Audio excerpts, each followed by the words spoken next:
Внимание, всички единици, имаме неидентифициран самолет в зоната. Кой е най-близо? Аз съм тук. Сензори онлайн, ракети заредени. Готов съм да го проверя. Стига да не е от 1982.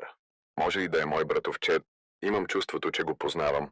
По шума на двигателя, пратете го към мен. Ако е опасен, ще го изям за закуска. Ако не, ще му сипя кафе. Ами, ако е американски или извънземен, не трябва ли да го поздравим първо? Никой няма да го поздравява. F-16, ти си начело. МиГ-29, прикритие. Су-25, стой готов на земята. Л-39, стой тих. Зона контрол. Моля, не стреляйте. Аз съм. Частен самолет за доставка на баници. Сериозно ли? Целият този хаос заради самолетче. С баници? Кажете му да кацне при мен.